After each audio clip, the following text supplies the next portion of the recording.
Right, I just wanted to do a little video update. Let me just rotate my phone around. Right, so I got the assembly in the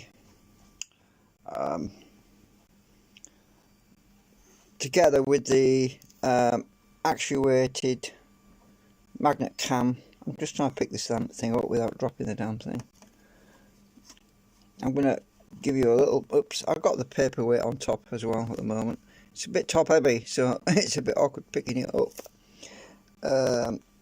Yeah, I could easily drop the damn thing. Oh, I've got my wire hooked around here. Hang on.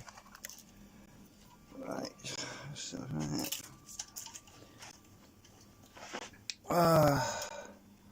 So I need to move that mouse out of the bloody way. Just a minute, give me a sec. I've been working stuff out. Flipping rubber is stuck. Sorry, you can't see what I'm doing, but this rubber is folded underneath. I just need to lift that off there a bit. Right, that's it. Just getting the RPM meter next to that. Okay, so right, so I got the magnet cam in there.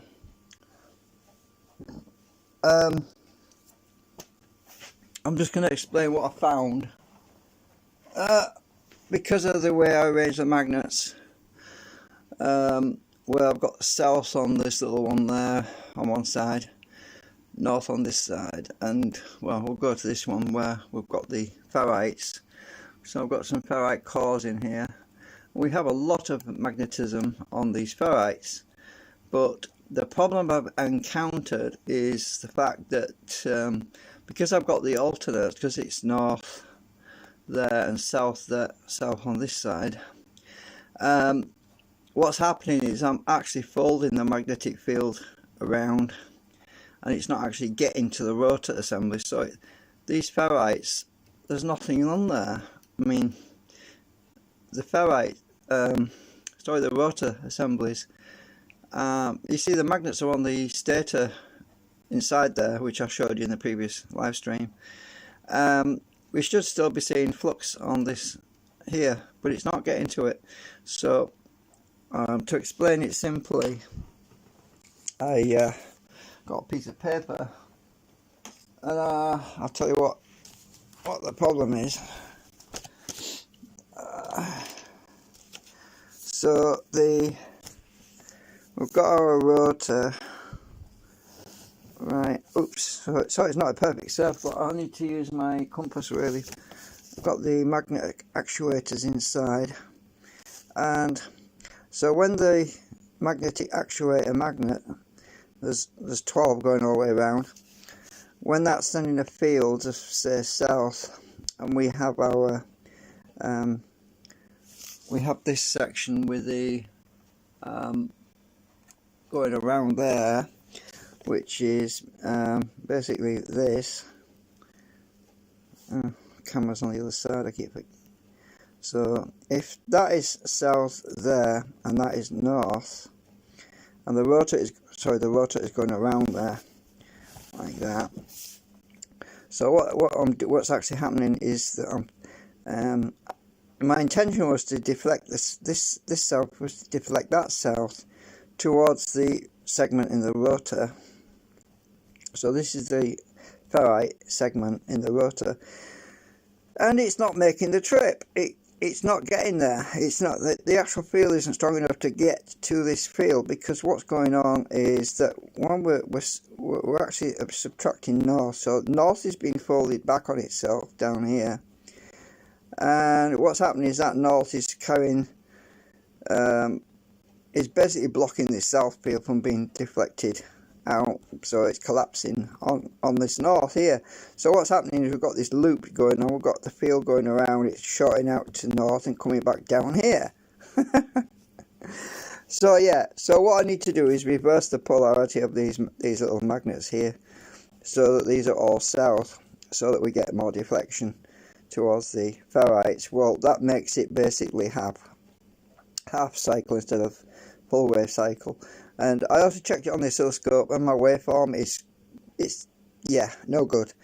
Waveform is basically, on the oscilloscope, is basically sort of like this. It's, yeah, it's not a proper sine wave. It's, yeah, mess. I could show you probably, but we'll see in a minute. But it's very small. It's hard to tell it's there. I was doing some probing with the I'm going to switch this on a minute. I'll show you. I get a lot of, well, I'll turn it with my hand first. We actually get a lot of actuation on the ferrite. So if I just turn this with my hand like this, watch my gauge. We get a lot of actuation there, look, on the ferrites. So most of the power is actually being concentrated on these ferrite cores, but it's not making it to the rotor, which means I've got to take a few steps back. So this is what happens sometimes. You take a few steps forward and you think you're going to improve something, and you end up going the wrong way. It just, yeah, basically cripples the situation, because we're actually using magnets in the stators that aren't moving, and we're also using rotor magnets which are attached to the rotor inside as well. So I've got the hub part balanced out. So this thing really kicks ass when you start it up. I mean, it makes a lot of noise until it gets up to speed. Dropping my pen cap now. Just a minute. I'm trying to do this with one hand. Come on. Trying to get a pen cap on with one hand. It's tricky. Right, it's just it's a good pen. I don't want it to dry out on me. Right, so let me just turn the supercapacitors on a minute and turn the RPM meter on and put the RPM meter on. I think that should be good enough. Charge the supercapacitors up a bit. I'm going to turn my oscilloscope on to show you what. Do some probing. So what I've done is I've got a pickup coil on the end of my oscilloscope. I'm using the pickup coil as a means of checking. I'll just hook it on there a minute. As a means of checking where all the power's going. Let's just get this thing started a minute. Connect the battery. Get supercapacitors on there. You'll notice something. This thing gets pretty noisy until it gets going, and the actual current is really bad. It's actually terrible, because, as I say, there's no coupling to the rotor. I mean, that's 0.1 of a milliamp right now. I'm not connected. Oh, my meter needs clipping on. Just remembered. Oops, I'll clip this one on first then.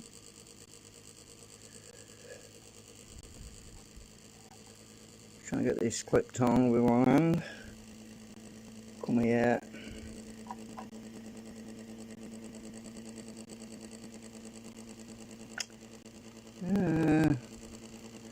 Stupid probe, come on. Carry it on. I think I'm on now. Right, so 1.2 milliamps. You see what I mean? The rotor. Oh, my belt's going off. Wait a minute. I need to guide it on a bit. That's it. Right, there's a lot of power coming out these ferrites. That's what's making all the noise. Once it gets up to speed, it quietens down a bit. That noise is because of the imbalance, because I've got all the ferrites on one side, so it's kicking on, it's really hitting the bearings pretty hard.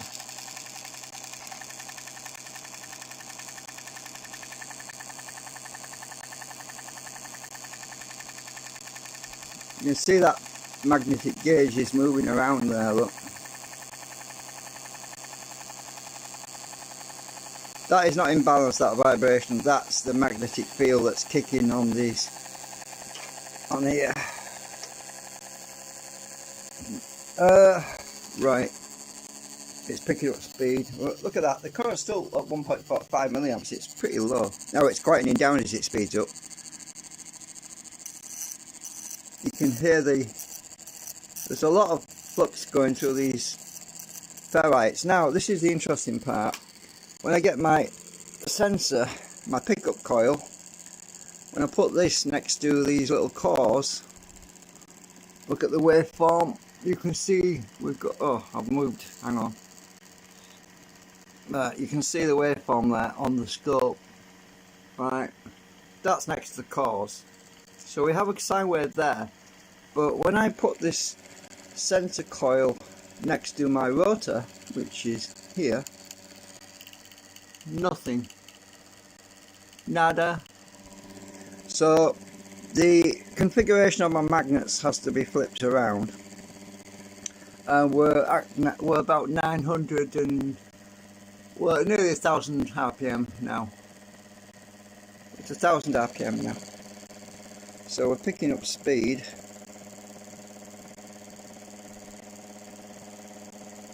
I'm going to put the phone in the stand, I think. Actually, look at the waveform. I'm going to put it on the ferrite there.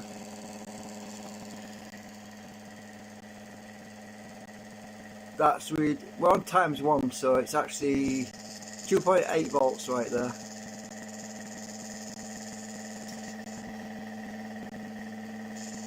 That's peak to peak. RMS is 1 volt. That's with this little sensor coil on the ferrite, and it makes a lot of noise until it gets up to speed, as you can hear, and it's starting to quieten down as it picks up. I'll mount it in my phone stand, I think, if I can do this. This little phone stand is really useful. So let me just get it on. I've got to get this in here somehow. It's tricky. It's a bit hard to lift this. This spring's flipping strong. Where's my buttons? I don't want to press buttons in. Come on.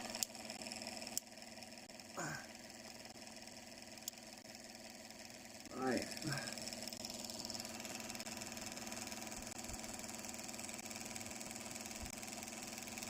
I want to get the RPM meter in if I can, but it's across the room. Hang on a minute.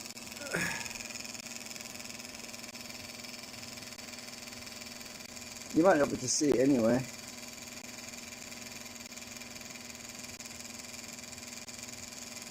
I'll move it back a bit. I'll have to bring the RPM meter over here maybe.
Right.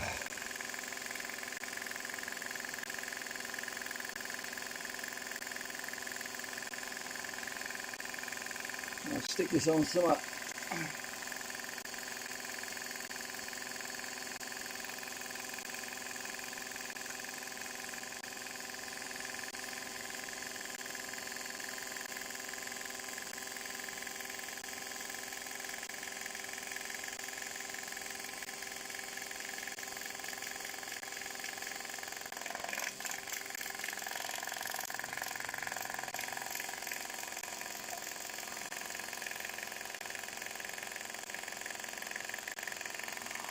there's a lot of magnetism creating vibration because it isn't balanced on these sides. It's kicking, it'll quieten down because it's picked up speed. Come on, speed up.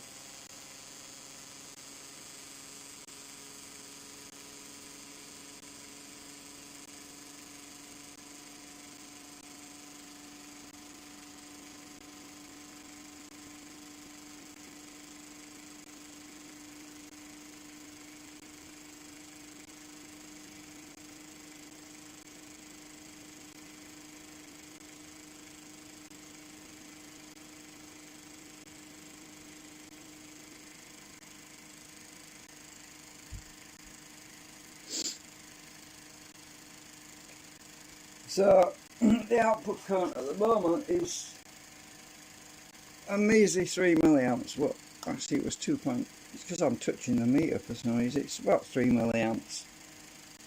And the voltage has gone really low again. Instead of getting the 2 volts I was getting previously, all I'm getting is about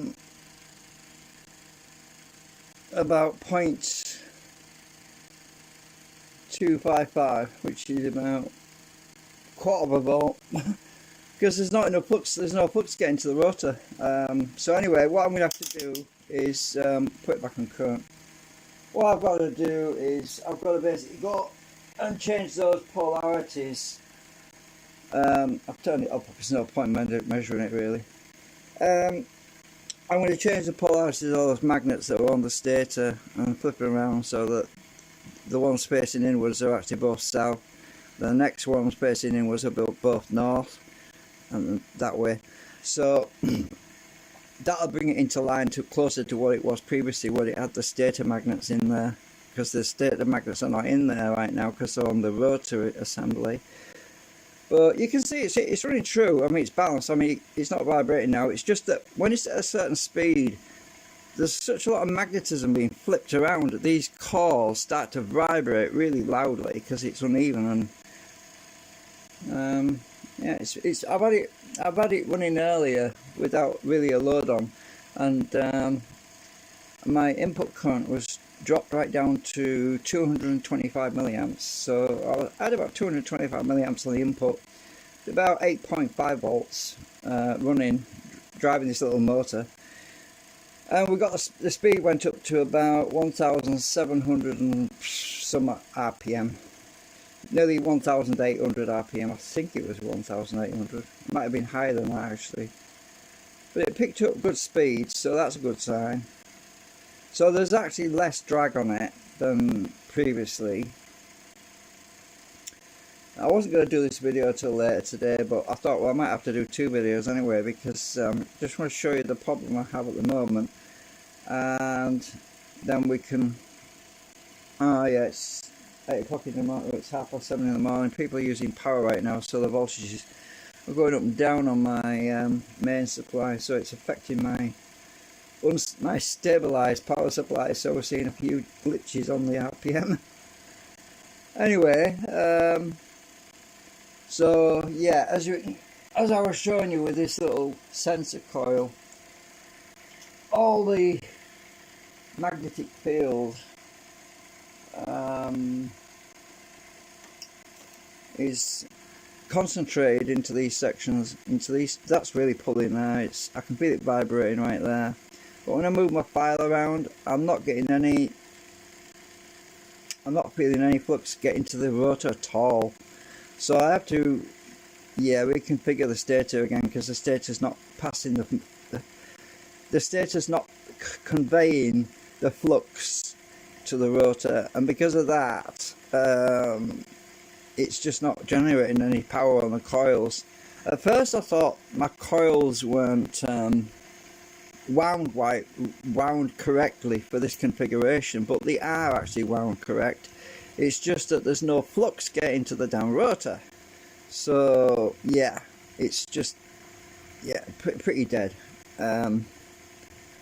Compared to what it was previously, I had a lot of flux on the rotor, but now there's basically none there, even when it's stationary. the ferrites that are in the rotor are just, there's no magnetic attraction on them at all, so the flux is just being folded back on itself. Yeah. So yeah, it seems to have topped out at 1760 right now.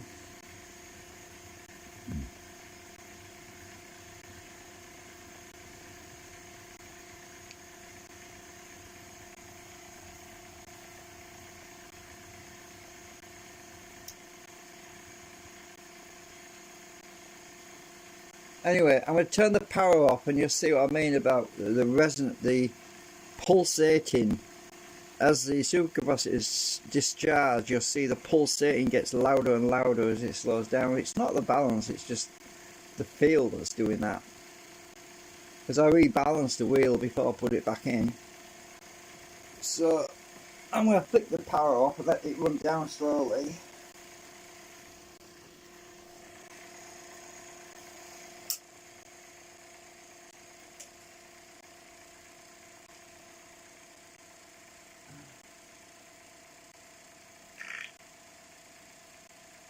Caught my wire then.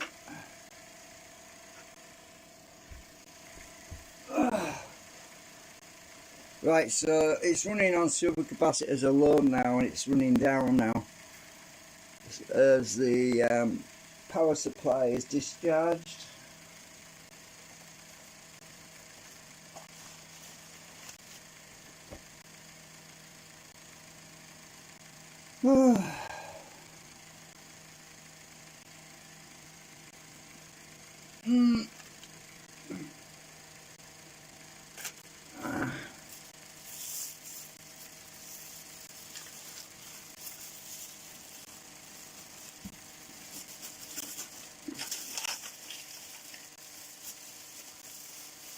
I think it's a good time to get rid of our rubbish bag. This bin just gets full really quickly.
Oh, that bearing I was trying to find the other day, it was right on one of those ends, it was across there. I found it anyway.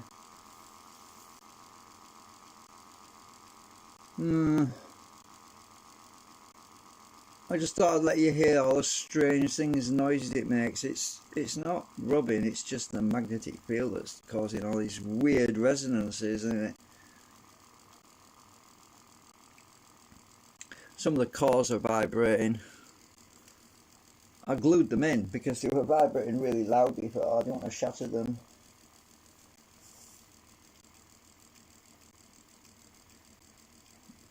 I just used some of that general purpose glue so I can dissolve the glue with the alcohol.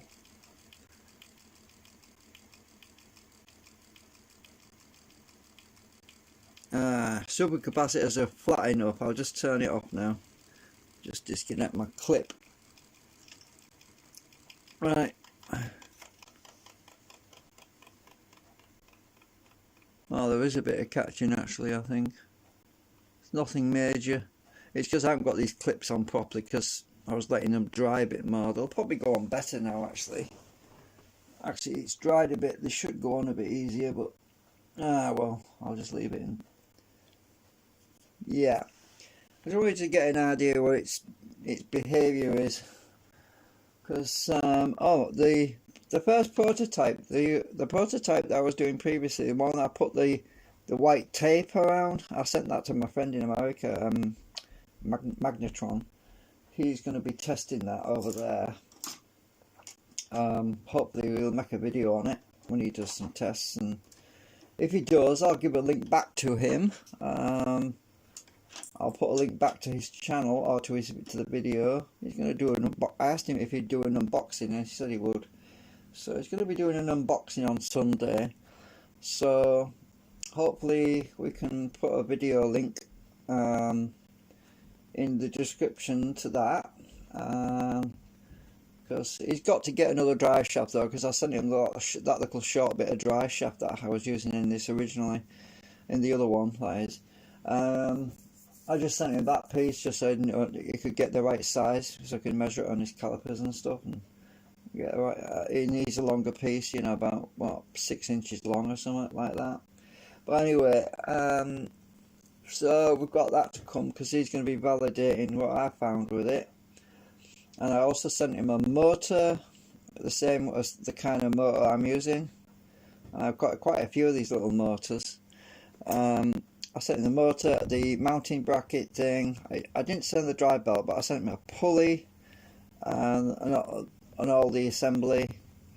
But I didn't send him the RPM thing that goes on the back, because I'm not even sure if he's got an RPM thing, but he probably has, and if he has, I'm sure he can sort that out. Yeah, so it's not a big thing to make an RPM thing that goes to the back. But I'll pull mine up and show you the thing with mine is I use a counterbalance screw on it on the back to balance it, so the magnet that was in the wheel, which is what my RPM sensor picks up, it's balanced with that screw on the other side, so it doesn't wobble and doesn't go out of balance, so because this can cause the whole thing to go out of balance if that's not balanced. So I just took a screw. I found a screw that was the right weight for the magnet actually. So, and this is balanced, so I needed it, so I hung on to it because I've only got one of these, and I've kind of run out of these little magnets. So a lot of my little magnets that fit in here, the ones I was using anyway, they seem to be, I don't know where they're all gone. I'm just been struggling trying to think, what the hell have I done with them all? You know, so some of them broke actually. They're very fragile because they've got a hole in the middle, and they tend to crack easy and break easy. Obviously China ones. So yeah, so let's see what happens. As I say, during today I'm probably going to flip these magnets around to change the orientation, because absolutely no magnetism is getting through to these ferrites. As you can see, there's nothing there. That's why we're not getting any output. There's bugger all there. I mean, that wouldn't even hold a flipping, this bit of ferrite here and there, it wouldn't even flipping hold a pin. It's that weak. Let's test. Actually, I've got a needle here. I've got this little tiny needle. These things don't weigh anything. Let's see if it can. Let's see if it will even hold that. Nothing. Let's just rest it on my ruler. Right, this is the pin. I don't know if you can see it. I'm going to put it on my ruler like this. I'm going to hold it underneath and see if it sticks to anything. No. There's no magnetic field getting through. You remember the experiment I did previously with the little bit of metal sheet, and it was dancing up and down like jumping. Well, watch, nothing. It won't lift it because the field is not getting through.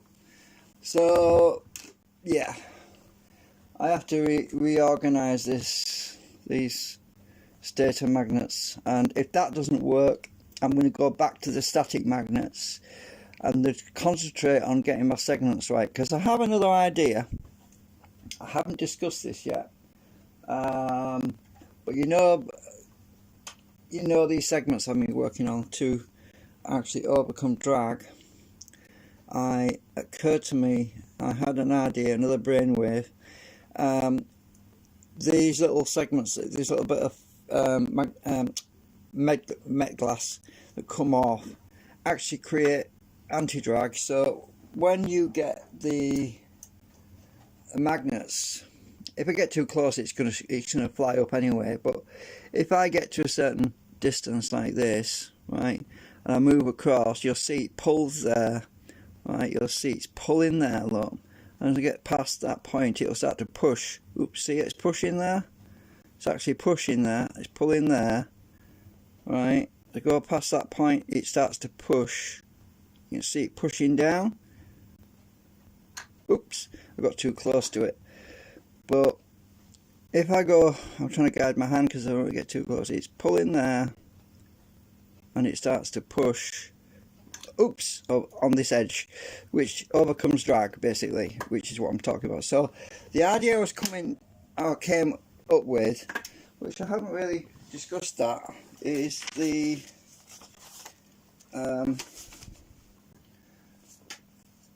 let me just turn the camera around a minute. I have to orientate it down a bit. Right, so let's just draw the segment. So the where's the camera? It's over there. I need to move it that way a bit. So there's our segment. This is just a rough drawing. So what we need to do is have we need a solid core ferrite at some point. So this is the middle section what's cut out, this bit here, like this. This is the bit where the gap is in the middle of the hole. So my idea is to create a zigzag type of core material, which would basically completely annul the drag. So we have our normal ferrite here. I wish I could draw in a straight line. It's because I'm pressing too hard. I'm not on a flat surface, you see, and it tends to. So I have a bit of ferrite there, and then we have what I would consider to be a weaved lamination of steel that comes around like this and tapers out like that. My idea is that the flux then, you see what happens is the field, if you've got a cell field coming here, right, when you connect batteries in series, as you know, you have positive and negative. Well, this side of this material is biased south.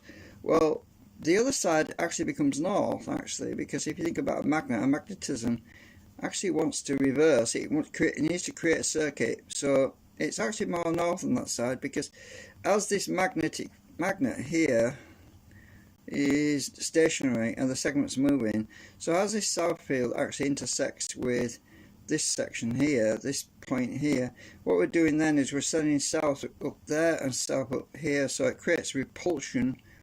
It creates repulsion at the intersection, which basically pushes the magnet away. So then as it passes through that cycle to this cycle where these two are intersecting, we still have repulsion, but we have magnetic flux traveling through the laminations. And I was trying to figure it out in my head how this what it would look like if we were able to see what was going on. My idea is that if I draw this line over here like this, sort of thing, I was trying to visualize what it would look like, and there's our core. I visualize that what would happen would be, we'd see pulsating, we would see flux going up, flux coming down, flux going up and down in like a wave, right? So you would have equal forces of flux traveling down towards you and also away, and that would create a wave effect like this. So you would have a wave effect going on through this type of material, which would effectively create more output as well, because what would happen then is that the coil is running around that. So the coil is actually wrapped around this material, and what's happening with the coil that's wrapped is you get a bigger amplitude, because what's happening is you're alternating the cycle faster over that short space of time. So the flux lines are traveling in all sorts of orientations through that material. So we don't need to block the flux, we just need to attenuate it and make sure that the flux itself does the work relative to a static magnet that's not moving and a static coil. I can't draw anyway. A static coil that's not moving either. So you get the idea. But so I mean, you can see that effect if you get two pieces of material. Just grab two pieces of iron off here. Oh, actually, I'll get this thin stuff, it might show up better. I've got this thin bit of steel, just a thin bit of steel. That's all it is, and it's in like it's already in that shape more or less. So what happens when you bring this material, right, keep it fairly close together, what happens when I bring this material near a magnet? Let's see what happens. It pinches in, look. Oh, I'm off camera. Need to be back. I need some light on the back of my knee. Right. It pulls in, look. It pulls them together, look. But we haven't got the circuit around here, so we need more of a circuit. Let me just try and shape this right, because it's not really shaped right.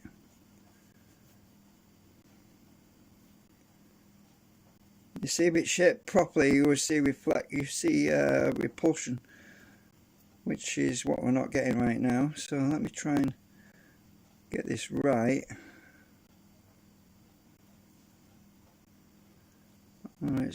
You can experiment with this type of thing yourself anyway. So I need to get this shaped about the way it needs to be. It's just an idea I'm thinking on. And I'll just bring it in a bit. Now, it's best to experiment with things like this. I'll do this sort of thing all the time when I'm trying to work something out. So if oops, I've got too close to it. Damn it. I need to hold it at this end, and I need to hold it by these 2 points really. Right, so I'm actually seeing repulsion at that end, and there's attraction there, there's attraction there, but then as you get to the end it pushes away. It actually seems to push. It's probably because the spacing has to be just right.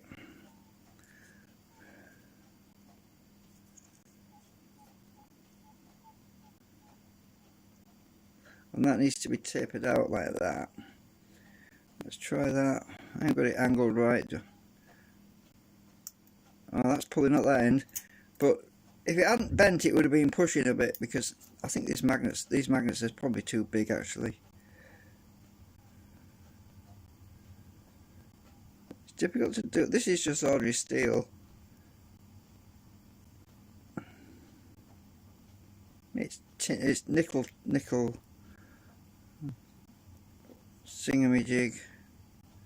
Yeah, it's pulling right now. This isn't very good conductive. I get a much better effect with the ferrite and the nanocrystalline. It works a lot better with this. The way I've got it configured there is just right with just 2 pieces. It definitely works better with that, because I've got yeah, this magnet is too big really. It's definitely too big. I've got the wrong shape magnet. The magnet shape is really important. Let's try it with the... You remember, this pushes down when I go to the edge of the table. Let me find out with the magnet in a minute. Right, let's try and do this again and show you what I mean. Right, without getting too close. So it'll be pulling, and then when we get to the end it pushes down. Look, you can see it pushing there.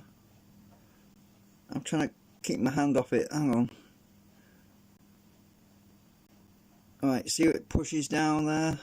Only a small amount, but it's pushing all the same, right?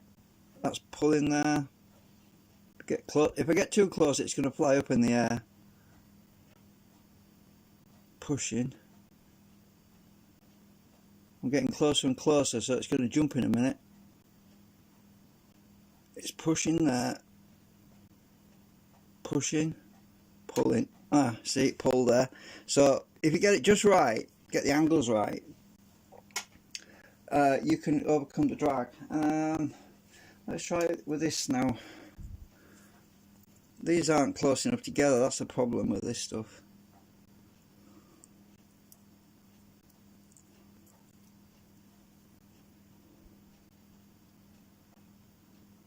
Yeah, we've got a traction in the middle one, and we have repulsion on the end one. So the middle one's pulling there. As you can see, it grabbed it. Get off. Right, so we've got attraction on the end. This wrapped one there, pulling really hard there, pulling on the middle one. As I come around, it starts to push there. As you can see, it moves away. Well, it's actually releasing it anyway. I think this is too short.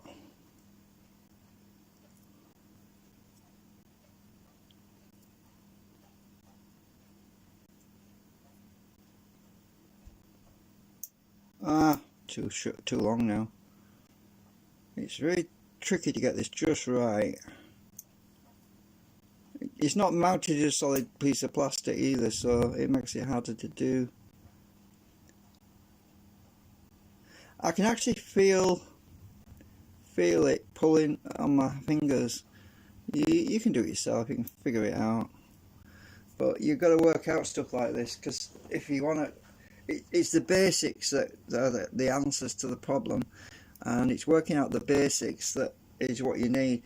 So before you start building something anyway, I mean, you don't want to build it, spend hours building it, then find out it doesn't work. I mean, a lot of the times that's what I do, but I do have a basic idea using principles like this one, testing them out, and also using my concentrics and testing those things out. And you've got to have a basis to work along, because if you don't, you're wasting your time.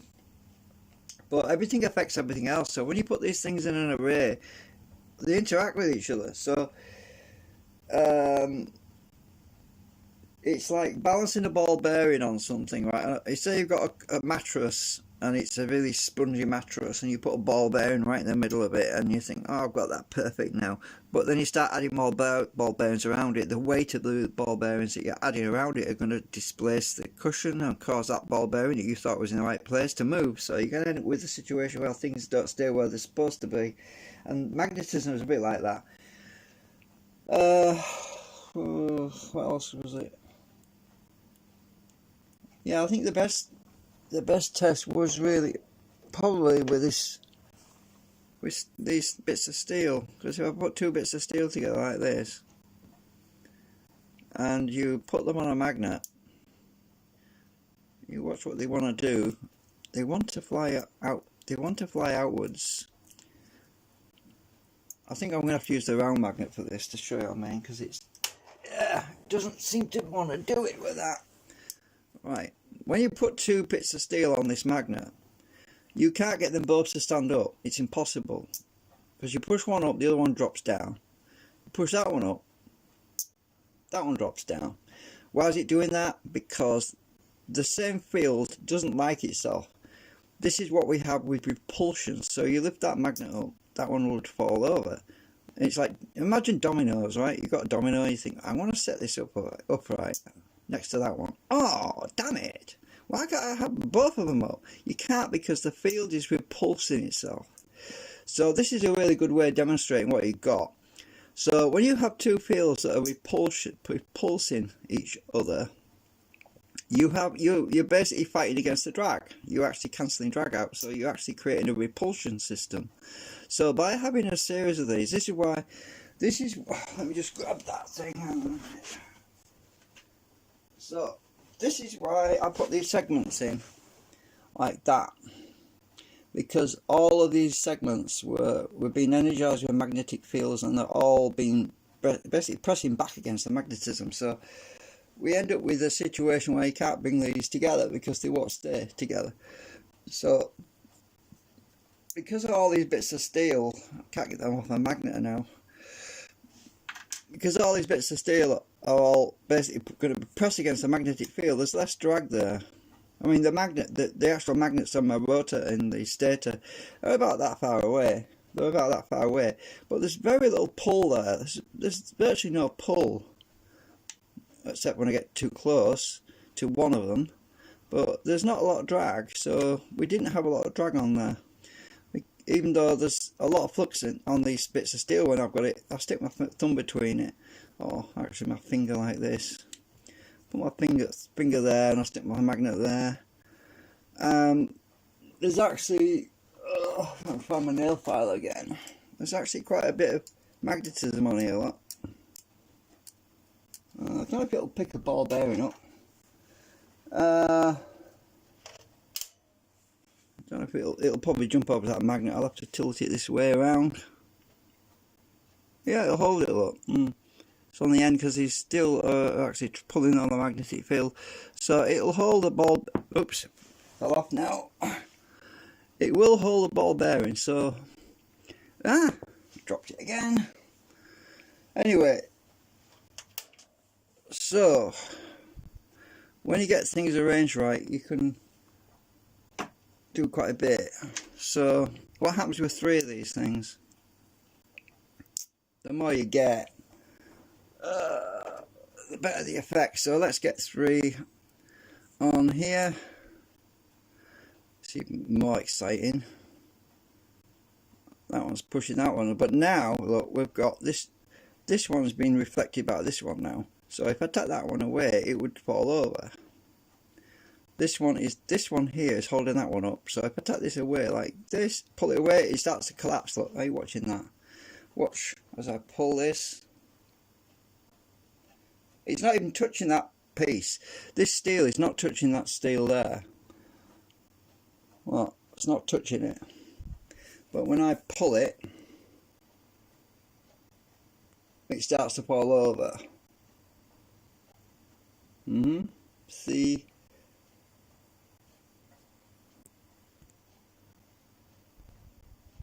It's just reacting to the magnetic field. So if you get 3 pieces and you push them all up, you've got one that's going to fight against both of these, and it's going to want to stay completely separate from the other 2, as you can see.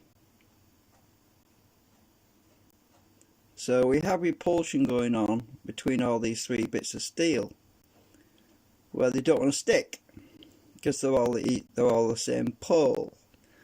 If I squeeze them all together, we get the spacing right. We should be able to reduce the amount of drag again with a magnet that's below holding them. There shouldn't be as much drag. Now if we get them splayed out like okay, they're fighting me.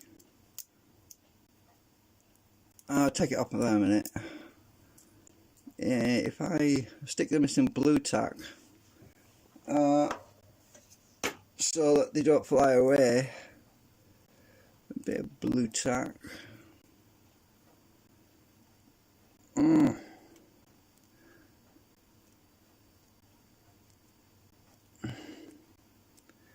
I just want them to, right, the magnetism will probably do it for me anyway. It'll probably push them apart now. They're held together at the bottom, so let's see what happens. See, they're split out at the bottom, look, because they're pushing against the magnet. So there's attraction there going on, but there's also repulsion going on as well. So look at the middle one, just shot out. Anyway, you've got to play around with this sort of stuff, because that's how you learn things out. How things work. Oops, how things work.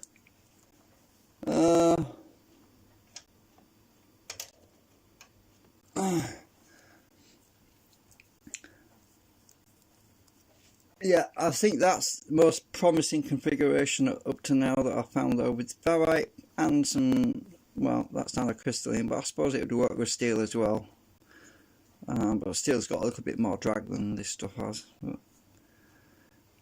it's interesting about this nanocrystalline stuff, right? When you bend it more than twice, it breaks. I found out that unlike steel, which is very soft, it's almost like, well, let's get a bit of this scrap material out of here, this nanocrystalline material, because that's one way of testing to see if you've actually got nanocrystalline material, is how many times can you bend it? Not many. I'll find a really thin piece because I don't want to waste the good stuff that I want to use. But so if you find a transformer that's got this nanocrystalline material and you don't know what it is, if you just bend it the end over like this and you fold it like that. That's just one fold, then bend it back. Oh, I can't get the end now. And then you bend it back. And if you bend it the other way, it's basically broken now. It'll just fall off when I bend it back again. Actually, I probably did bend it in tightly enough because I'm using my fingers and not pliers, but it is very brittle. I need to use my pliers.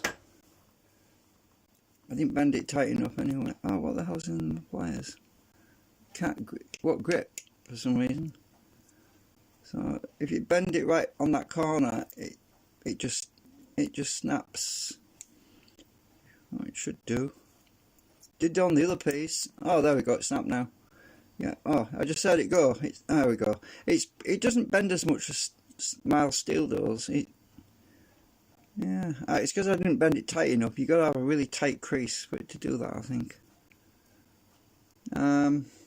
Well, now I've got this little piece.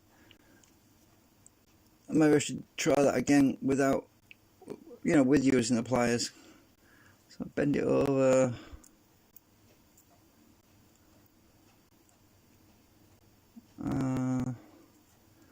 Oh, it's so friggin' tiny. I can't even.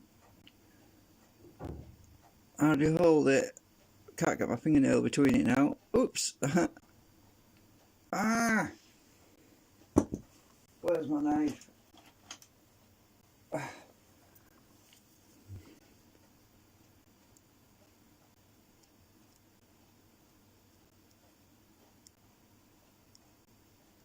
Can't get my knife between it. It's so flattened it so bloody much. Oh, I haven't got it. Ah, got it now.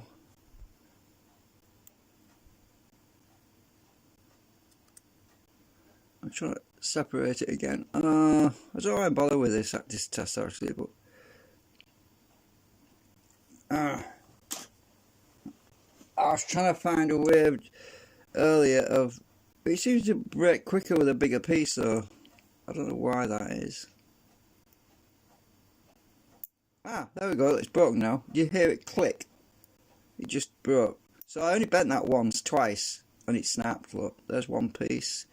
Probably can't see it. There's one piece. The other piece is stuck to my pliers because they're magnetic. So I only bent that once, but it was tight with my pliers. And when you do that, it just snaps. Unlike steel, you'd have to bend that several times.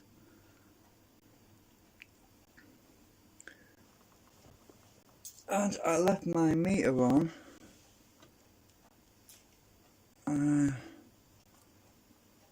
Running my battery down.